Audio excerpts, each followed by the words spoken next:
right. Thank you, Barbara. All right. Free at last, free at last. Yay! Thank God Almighty, I'm free at last. Those are some very impactful words from Martin Luther King Jr., which we celebrate today. It happened by chance or faith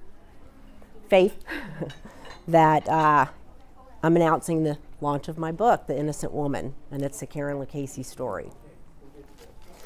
Faith is a word that all of us know. We have different meanings of it. It might be faith in God. It might be faith in myself, my family, my coworkers, but it all means the same thing. We're here in life. Our dreams and visions are above us. But if you have true faith in your gut, you believe in it, you live it, you feel it, you'll get to your dreams and your visions, no matter what. Halfway through getting to your dreams, you may be knocked down, but that's all part of your path. We have pleasant things and happy things in life. We have sad things, trials and tribulations. But these are all stepping stones to define who we are as people and who we become. And we're all individuals. And going through life, I went through many trials from 15 to my 20s to my 30s. In my 20s, I was diagnosed with a terminal illness, lupus. But from that negative, I turned it into a positive and started to recover health-wise through alternative medicine, wellness, holistic healing. I studied it, I learned it. I opened wellness centers. And in my 30s, I had 3 wellness centers.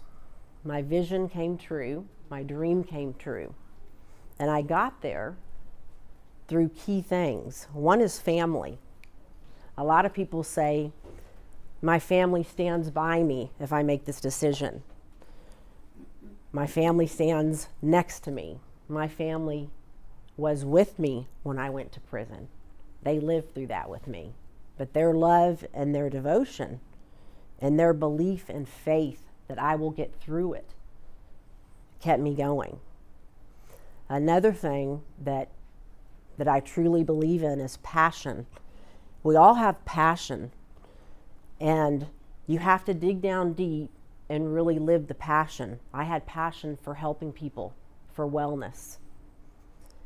I went to prison, and in prison, I saw the women that were being abused and neglected, dying, treated like slaves. So I made a choice to speak out, and I spoke out to help the women. I made a choice to create a Fit for Life program in the prison. So I had a $10 million spa on the outside. I charged thousands of dollars to give women diet plans and health plans and exercise plans. I did that in Carswell. When I reported there, I saw these women, and when you go to prison, you have choices to make. You can either curl up in a ball in a corner and give up. You can either let it drive you crazy and go to the nut house, or you can choose to move forward. Have courage and move forward. And everyone in this room has trials they've either been through or they're going through now. It can be someone sick in your family, you're sick, you lost a job. But remember, no matter what it is, if you really dig down deep inside, you can get through anything. With your family, with your faith, with your passion. Also determination. If you're determined, you can accomplish anything. I was determined to prove my innocence. I had my faith and my support of my family, my passion, but I was determined to prove my innocence. And after 5.5 years, it came true. I had a choice in the very beginning. The prosecutor came to me and said, you can sign a plea agreement and we'll give you probation. 6 months probation, no jail time. So I had a choice to make. 95% of the people right now in the federal system are there on a plea plea signing deal because they're scared to go to trial. I chose to go to trial. He said, sign this, you get probation. And I didn't say no, I said hell no. I said, my parents raised me a certain way to do what is right. They brought me up with integrity and honor and stand for what you believe in. So I chose to take my case to trial.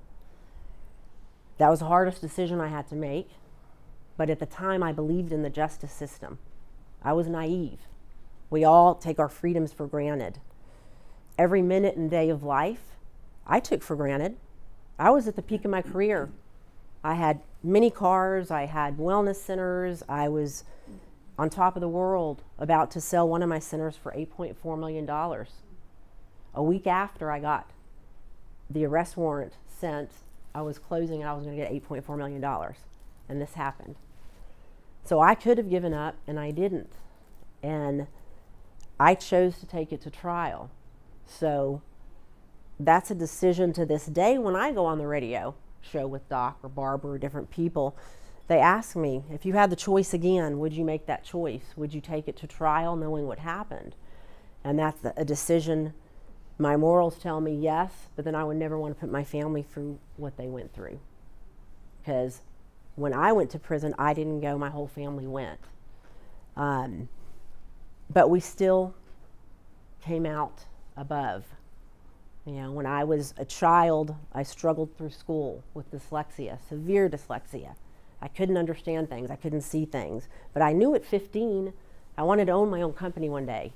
And I didn't know how I was going to do it. I knew I wasn't going to go to college, but I did it.